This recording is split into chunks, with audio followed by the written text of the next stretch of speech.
Mari kita melihat negara mana yang merupakan mitra dagang Tiongkok terbesar di dunia. Apakah Amerika? Uni Eropa? Bukan. ASEAN adalah mitra perdagangan Tiongkok terbesar, nomor 1. Apa artinya data ini bagi kita? Secara prinsip dagang, artinya Tiongkok mendapatkan keuntungan terbesar dari ASEAN. Catat ya, Tiongkok tidak akan dagang kalau tidak untung. Di dalam bernegara, kita harus dapat pastikan dan harus Anda ketahui, ini pelajaran bernegara. Tidak ada yang namanya friendship atau sesama negara itu berteman. Karena pada dasarnya, di ujung-ujungnya, setiap negara selalu mementingkan nation interest negara masing-masing. Ini yang perlu berkali-kali kita ingatkan.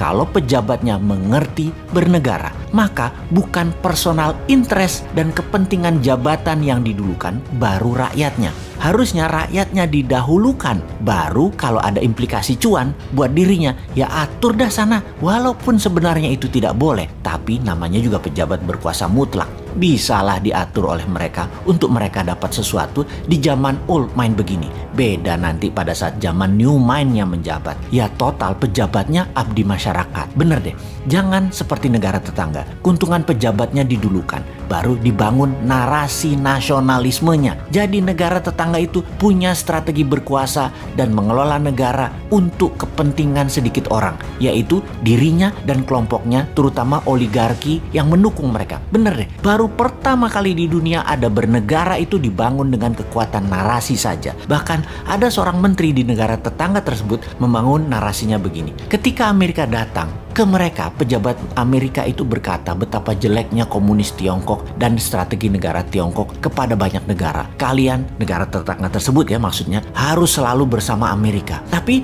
begitu Amerika balik ke negaranya, gak ada apa-apa yang dikasih sama Amerika ke negara tersebut. Sementara dengan Tiongkok, Tiongkok berkata, kamu ke Tiongkok saja. Sepertinya kalian tuh perlu banyak jembatan, pelabuhan, jalan tol, bandara, kereta api. Sini, kami yang bangun. Gak perlu uang, kami sediakan. Yang penting nanti kalian nyicil ya, bayarnya ya. Kalau kalian gak ada uang juga untuk nyicil bayarnya, gampang. Bisa pakai sumber daya alam kalian dan tenaga kerja kami bisa kerja dengan aman di negara kalian. Jangan dihalangi, nanti kami gak invest lagi di negara kalian. Dan pejabat negara tersebut membantu penuh dengan ketaatan mutlak ke Tiongkok. Ini cerita negara tetangga, juga dengar dari bisik-bisik tetangga. Kagum rupanya pejabat tadi dengan Tiongkok, yang memang hebat sih fakta strategi bernegaranya. Misalnya ya, perbedaan Tiongkok dengan Amerika lainnya lagi adalah Amerika membangun pesawat F-35 itu biayanya sekitar 1,7 triliun dolar atau 1.700 billion dolar atau sekitar 10 kali APBN Indonesia. Tiongkok dengan yuannya senilai 1,7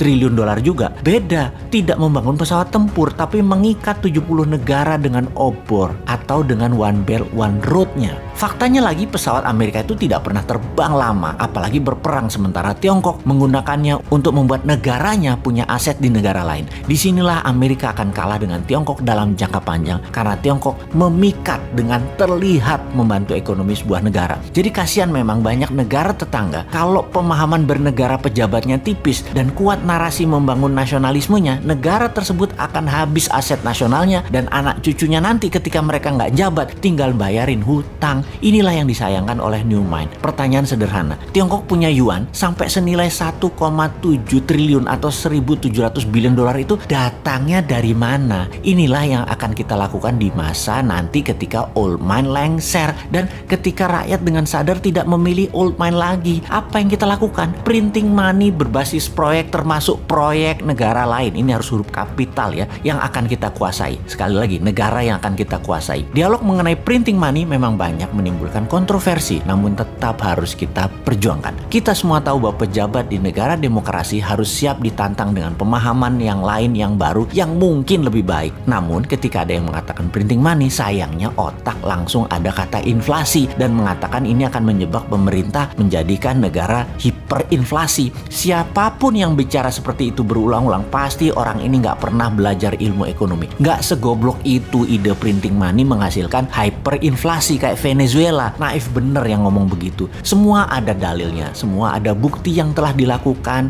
dan berjalan dengan baik. Kita ingetin ya, pada saat sebelum Perang Dunia Kedua, yang mana untuk biaya Perang Dunia Kedua, ekonom terkenal Profesor JMK yang menjadi penghitung war cost accounting atas biaya perang yang menjadi dasar Federal Reserve cetak uang. Sebelumnya, dia menjadi penghitung Project Relief Amerika yang lain yang membuat Amerika keluar dari Great Depression. Profesor JMK juga menghitung dan membangun Amerika berbasis infrastruktur statis jalan bebas hambatan di tahun 1933 dan 1936 dalam pemerintahan FDR, Franklin Roosevelt. Juga berbarengan infrastruktur dinamis membangun industri permesinan, yaitu kendaraan bermotor, pembangkit listrik, dan alat-alat kebutuhan rumah tangga. Dana tersebut dari mana? Cetak uang berbasis proyek yang bernama New Deal. Program ini memiliki moto 3R, Relief, Recovery, dan Reform. Fokus program ini diadakan untuk mengatasi pengangguran dan kemiskinan, pemulihan ekonomi ke level wajar, dan pengaturan ulang sistem ekonomi agar depresi tidak kembali terulang. Dua peristiwa tadi, New Deal FDR untuk Amerika keluar dari depresi dan memenangkan perang, adalah strategi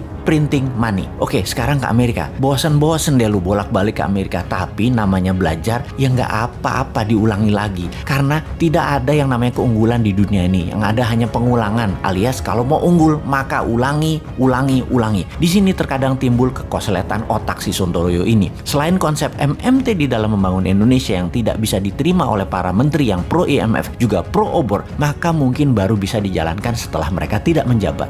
New Mind sangat menyayangkan ketidakberanian mereka saat ini, mengingat mereka masih 3 tahun lagi berkuasa. Terlambatnya Indonesia untuk tidak miring ke Tiongkok dan berdikari, sungguh hal ini membuang-buang waktu Indonesia selama 3 tahun ke depan. Belum bisa mulai untuk menjadi negara terbesar di dunia. Atau mungkin mereka memang tidak mau dicatat sejarah sebagai pejuang kedaulatan Indonesia berikutnya. Mereka maunya dicatat sebagai orang yang manut dengan IMF dan obor Tiongkok. Ya, nggak apa-apa juga, nama juga pilihan hidup kok.